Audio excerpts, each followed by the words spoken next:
Hola mis queridos amigos, nuevamente con ustedes, doctor Maximiliano, doctor Tigre, el que ronca en esta negra noche neoliberal latinoamericana, ecuatoriana y en algunas partes de América Latina todavía presente, donde se está viviendo el cambio hacia un nuevo orden. Para entender esto, pues tenemos que entender lo que está pasando en este momento en tres lugares estratégicos donde son ahora el polo de conflicto en América Latina. El primero es Perú, el segundo es Colombia y el tercero Nicaragua. Y entre todos estos está Ecuador, que estamos viéndolos todos de lejos en este momento, porque estamos en un periodo de transición desde las elecciones a la pospandemia. En el periodo de elecciones que tuvimos, ganó la extrema derecha de Ecuador de una manera completamente anormal, porque fue absolutamente debido a la gran injerencia norteamericana de los medios de comunicación de los ricos y de los banqueros, que se logra que la derecha en Ecuador gane las elecciones a través de una campaña publicitaria de lavado mental, del uso de la publicidad. Esta particularidad de elecciones donde la publicidad es la que define el presidente es la particularidad de las denominadas democracias latinoamericanas. Recordemos que Estados Unidos en 1774 o 76, cuando empieza su independencia, es un país en el cual los medios de comunicación, especialmente la prensa, por eso tenemos a Benjamin Franklin como uno de los hombres fundamentales del proceso de la liberación de Estados Unidos, la prensa comienza a tener un rol fundamental. Más tarde es Estados Unidos el que inventa el telégrafo, el que inventa la radio, la televisión, el internet, y estos han pasado a ser algo muy importante porque la industria de la comunicación y el entretenimiento se fortalecen y se convierten en poder político en Estados Unidos, y esto se replica en todos los países del denominado patio trasero de los Estados Unidos mediante el sistema electoral que tenemos. En el sistema electoral que tenemos triunfa el que tiene más publicidad o mejor publicidad, y para eso se requiere plata. Entonces gana el que tiene más dinero. Por supuesto, el fenómeno que sucede en Perú, el fenómeno que sucedió en Ecuador con Rafael Correa, tienen una explicación, y la explicación está en que en el caso de Rafael Correa habíamos tenido una quiebra bancaria que produjo una enorme emigración de ecuatorianos. Estamos hablando del 30% de la población ecuatoriana que sale. Estamos hablando de población económicamente activa. Y esto significa que el país perdió gente que había estudiado, es decir, el Estado gastó en su educación, gastó en su salud, y esa gente en la cual el Estado puso inversión se largó del país porque en Ecuador se había producido una quiebra bancaria. Y lo curioso es que esta quiebra bancaria es producida por los banqueros que se agrupan o son agrupados por Guillermo Lasso. Guillermo Lasso logra reunir a los banqueros con los Isaías y los Aspiazo a la cabeza para financiar la campaña de Yamil Maguad contra el hombre más rico del Ecuador, Álvaro Noboa, el exportador bananero más grande, más poderoso del mundo. Entonces, los banqueros ponen dinero y a cambio de eso consiguen que haya una ley que les permite autopréstamos. Entonces cogen el dinero de sus clientes y se prestan ellos mismos. Ese dinero lo destinan a dos cosas. La primera cosa es, lo destinan a la construcción de camaroneras, que era un negocio más rentable que el narcotráfico. la industria del camarón explota o sale a la luz luego de el fenómeno del Niño de 1981, en que en los lugares donde se estancaba el agua marina se comienzan a reproducir los camarones y se descubre la posibilidad de crear grandes plantaciones de camarón, y 6.000 hectáreas invertidas en una plantación de camarón, perdón, $6.000 invertidos en una hectárea de plantación de camarón podían producir al año $60.000. Esta riqueza hace que se vuelvan locos los banqueros, invierten en las camaroneras, pero llega la peste de la mancha blanca, y la peste de la mancha blanca destruye las camaroneras y manda a la quiebra al negocio. Entonces, los banqueros tienen este primer revés. Luego de eso, pues, cogen el dinero y comienzan a comprar los dólares que están en circulación en la calle y los sacan a paraísos fiscales. Una vez que lo tienen en paraísos fiscales y el dólar sube en su valor, vuelven a introducirlo, el dólar vuelve a caerse en su precio, porque el Banco Central, además, para evitar que suba y siga escalando, saca el dinero del petróleo que lo tiene en el banco, en la reserva monetaria, y lo pone en circulación para evitar que el dólar tenga una estampida por el secuestro de dólares. Cuando el Banco Central hace eso, ellos vuelven y compran más dólares y vuelven a repetir la operación hasta que el dólar se vuelve una moneda que comienza a incrementarse su valor de mes en mes, y la gente pierde la confianza en el sucre.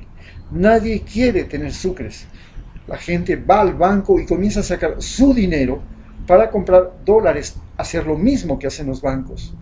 Y en ese momento los bancos no pueden devolver ese dinero a los clientes y se produce una estampida financiera. Se crea el pánico de que el banco no le quiere devolver el dinero a los depositantes, y toda la gente va desesperada a sacar su dinero, produciéndose una quiebra bancaria que luego permite a los banqueros, porque el gobierno les da a los banqueros para amortiguar la situación, dinero de la reserva monetaria para que puedan entregar a algunos clientes, pero es imposible detener la oleada de clientes que necesitan sucres para convertirlos en dólares.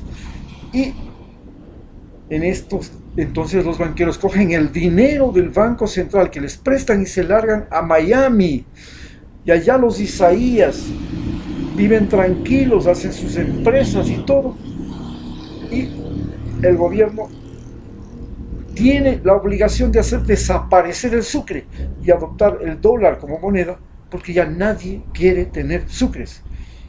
Se comenzó a jugar con el precio del valor de la moneda, y entonces le pasa lo mismo que pasa con Venezuela ahora con el bolívar. Nadie quiere tener bolívares porque el bolívar no tiene un precio fijo, seguro, sino que cada mes puede variar, y esto hace que la gente confíe en una moneda como el dólar y todos quieran tener dólares. Eso pasó en Ecuador, y la persona que hace y está detrás de toda esta operación, que es inclusive el superministro de Economía de Yamil Maguad, Guillermo Lasso, es elegido increíblemente presidente del Ecuador.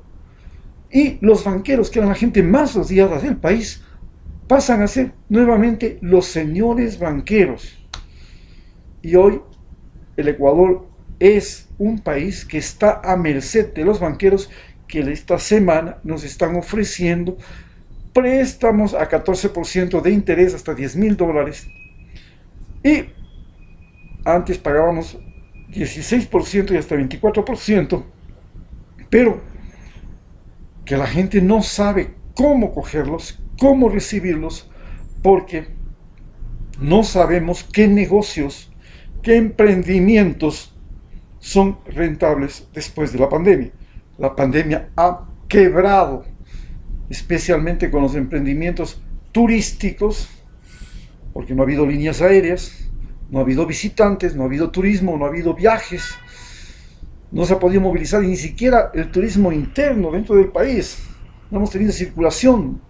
Entonces ha habido una gran quiebra masiva de la industria turística primero, y luego de todo lo que es la industria de importación y exportación, porque especialmente las flores no han podido ser exportadas porque no hay aviones, el brócoli tampoco, y esto ha creado muchas dificultades.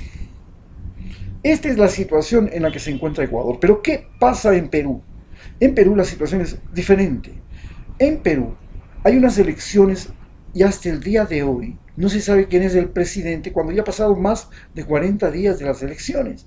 ¿Y por qué no se sabe cuál es el presidente? Porque sencillamente hicieron lo mismo que hicieron en Ecuador. En la primera ronda en Ecuador gana Andrés Arauz, que es un socialista del siglo XXI, la continuación de Rafael Correa.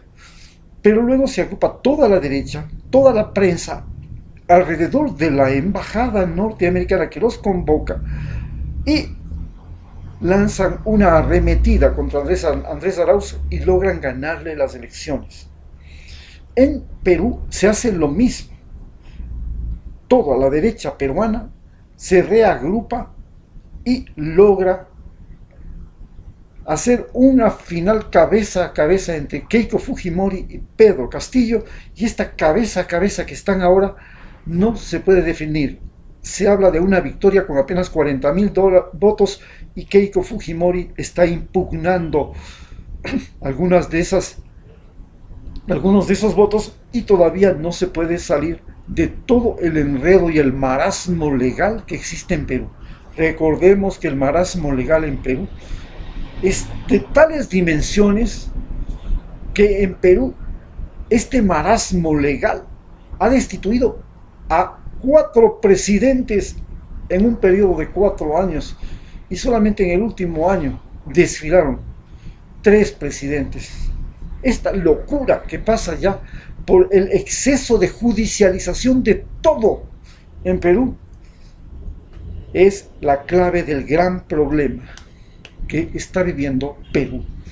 Pero la propuesta de Pedro Castillo es recoger la experiencia de Evo Morales, que es una experiencia de lo que es crear un Estado multicultural, multinacional. Y en este Estado multicultural, porque recordemos que Bolivia tiene a los aymaras y a los quichuas, y entonces en este Estado multicultural se crea un nuevo orden en Bolivia que ya tiene 14 años, que tenía con 14 años con Evo Morales, y que ahora continúa y que no logra ser derrocado por un golpe de Estado hecho por Estados Unidos y la OEA para colocar un presidente que nunca fue electo, que se autonomina, Yanine Áñez, y se declara presidenta de Bolivia, y procura inclusive dar un segundo golpe de Estado con armas que le entrega Lenin Moreno, haciendo un intervencionismo directo de Ecuador en otro país. Este intervencionismo directo, y no solamente intervencionismo económico, sino un intervencionismo militar, entregando armas para que haya una guerra civil en Bolivia, lo hace Ecuador. Bajo esa experiencia, Pedro Castillo se da cuenta de que se enfrenta no solamente a Keiko Fujimori, sino que se está enfrentando en este momento a Guillermo Lasso, que es el apoyo total a Keiko Fujimori. Y por supuesto hay la seria posibilidad de que se reviva las heridas entre Ecuador y Perú que nos llevaron a la última guerra entre dos países en el continente americano, que fue la guerra de 1995 por el río Cenepa entre las tropas ecuatorianas y las tropas peruanas. En cambio, en Nicaragua se está viviendo una cosa muy importante. Aparentemente hay la demencia de Daniel Ortega de meter a la cárcel a todos sus opositores. Inicialmente, estos opositores son precandidatos a las elecciones, aunque todavía no hay elecciones, todavía no hay candidaturas, todavía no hay ni siquiera partidos inscritos. Y entonces, ¿de qué diablos se puede hablar de que son precandidatos? Sin embargo, se considera que todo individuo que esté contra Ortega es un precandidato a ser presidente. ¿Y por qué es susceptible esto de que cualquiera puede derrocar a Daniel Ortega? Porque al igual que lo que le pasa a Brasil con Bolsonaro, o lo que le pasó a Perú, o lo que le está pasando a Colombia, o lo que le pasó a Chile, que la pandemia complicó el manejo gubernamental del neoliberalismo. Igualmente, la pandemia complicó el manejo de la situación en Nicaragua. Hubieron muertos, nadie sabe las cuentas claras cómo son, qué es lo que está pasando, qué pasó con Nicaragua y su salud. Y el gran problema de Nicaragua es que tiene al marido y la mujer, es decir, una dinastía colocada en el poder. Y esto contrapone a los principios fundamentales de lo que fue el movimiento sandinista, una oposición a dinastías, la dinastía Somoza. Padre Somoza el Tacho, que gobernó 22 años y que gobierna porque los norteamericanos invaden Nicaragua en 1926 y ponen el presidente y crean la Guardia Nacional. Y el comandante en jefe de la Guardia Nacional es Somoza, el Tacho, el padre, Anastasio Somoza García. Y este Anastasio Somoza García recibe la orden de Arthur B. Long, el embajador norteamericano, para, en una invitación, igual que le hicieron a Emiliano Zapata, en una invitación a una comida, después de que ya firmaron un acuerdo de paz entre el gobierno y los sandinistas, que logran expulsar a los norteamericanos, pero los norteamericanos dejan en Nicaragua la Guardia Sandinista, la Guardia Nacional. Lo mismo que hicieron los norteamericanos en Vietnam. Salieron de Vietnam, pero dejaron al ejército al ejército sudvietnamita. Entrenaron, formaron y financiaron al ejército sudvietnamita. Lo mismo hicieron en Nicaragua. Entrenaron y formaron un ejército a órdenes, inclusive se entrenaron y formaron, y al comienzo estaba a órdenes de oficiales norteamericanos. Imagínense ustedes que en 1926 Estados Unidos invade con 5.000 hombres y 464 oficiales Nicaragua, y se toma el poder, se apropian de Nicaragua y se quedan en Nicaragua desde 1926 hasta 1933. Y entonces surge Sandino. Pero no es la primera vez que Estados Unidos invadió Nicaragua. Estados Unidos ha invadido Nicaragua desde 1853. Lo repitió la segunda invasión en 1854. En ambos casos, para defender a ciudadanos norteamericanos y los intereses de Estados Unidos. Recordemos que en 1840 Estados Unidos comienza la invasión de México y se toma California, Colorado, Texas, Nevada, y luego al mismo tiempo se toma Nicaragua. Y hay un pirata norteamericano que se encarga de hacer eso, que se llama el pirata Walker. Entonces comienza este mundo, y en 1912 repite la invasión y se vuelve a invadir, y en esa segunda invasión es cuando llega con 5.000 hombres. Y en 1926 repite la invasión y se queda, ya no se queda ahí, se queda durante 6 años dueño de Nicaragua, hasta que Sandino los derrota, militarmente los derrota. Es una derrota. ¿Y Sandino quién era? Era el hijo de una campesina violada por el dueño de la hacienda, y que luego tiene que vivir de aquí para allá, y y trabajar en minas, irse a trabajar en México, en Honduras, en todas partes. Es un pobre, espalda mojada prácticamente, un pobre campesino centroamericano. Y luego organiza un ejército con simplemente 40 fusiles que logra recuperar. Quitarles a los norteamericanos, que le quitan al mismo ejército que estaban peleando contra ellos y lo tiran al río. Y él rescata del río esos fusiles, los limpia y comienza a crear un ejército. Y luego de esos miserables 40 fusiles, crea una revolución. Algo que inspiró más tarde a Fidel Castro. Pero ¿contra quién lucha Sandino? Increíblemente, Sandino lucha contra el abuelo, el papá de la Chamorro.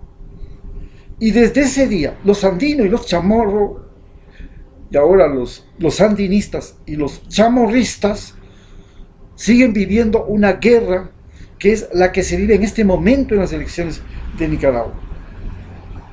Los sandinistas ganan por fin en 1979, después ya de la muerte de Sandino, asesinado en 1933. Pero Fonseca y otros crean el movimiento sandinista, y el movimiento sandinista triunfa en 1979 nuevamente contra los norteamericanos, nuevamente contra Somoza, y nuevamente tienen que vivir una guerra contra los contras norteamericanos, que fueron financiados por la CIA mediante la venta de la coca a California y la compra de armas en California para llevarlo a Nicaragua. ¿Quién hacía esto? Le compraban al presidente de Panamá, le compraban a Pablo Escobar, llevaban a Estados Unidos esa cocaína y de Estados Unidos traían armas y se la entregaban a los contras. Y luego eso lo hace en el gobierno de el presidente los presidentes norteamericanos. Desde 1980 comienzan todo este proceso, ¿no? Entonces tenemos que Estados Unidos ha llevado una guerra contra Nicaragua que sigue hasta el día de hoy. En este momento la guerra que está librando Estados Unidos contra Nicaragua se caracteriza por el bloqueo, por la guerra mediática que le hace con CNN.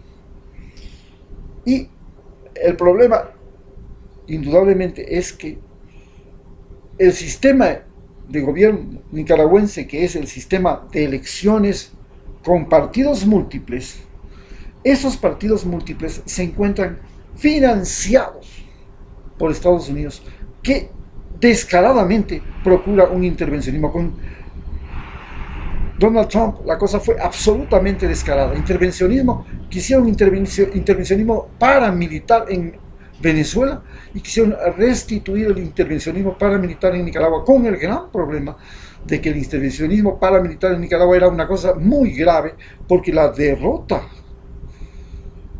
de Estados Unidos en Nicaragua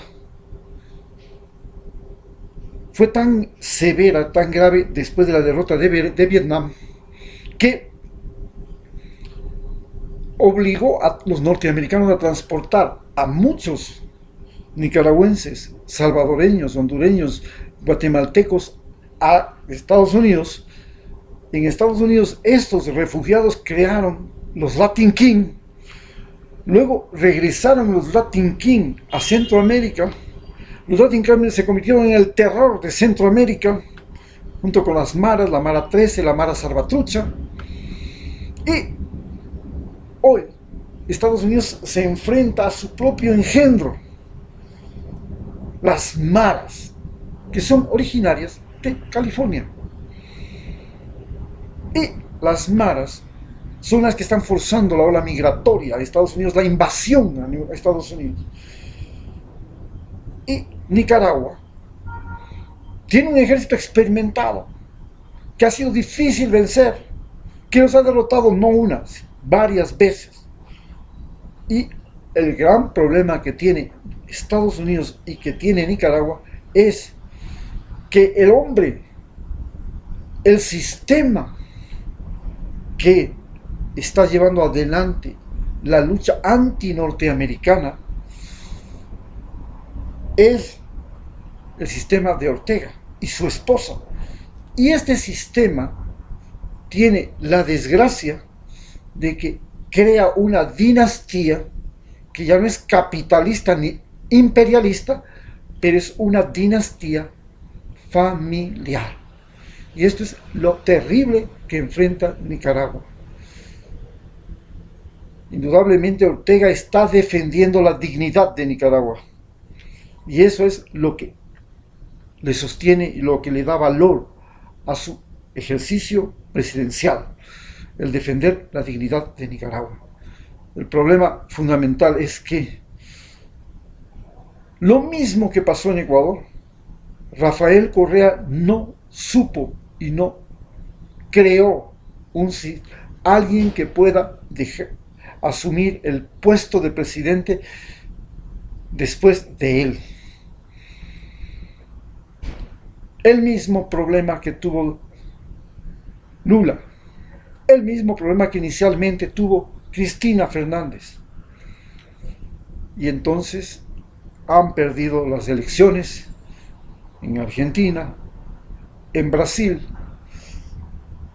y en Ecuador. Este gran problema de crear sucesión se fundamenta en que el partido, el sistema del socialismo del siglo XXI apuesta a un solo individuo, a una sola baraja, y ese individuo va convirtiéndose en individuo trascendente, súper importante. Y sucede lo mismo que sucedió con el Incario. Todo el poder del Incario se concentraba en Atahualpa y no bastó sino que venga Pizarro, le ponga la mano en el cuello, lo baje de sus andamios y se acabó el imperio inca. Algo similar es lo que hemos vivido en Ecuador. Se ha tumbado a Correa y es como si se hubiera tumbado a un dios. Y ese momento hemos visto la desmoralización. Muchas gracias.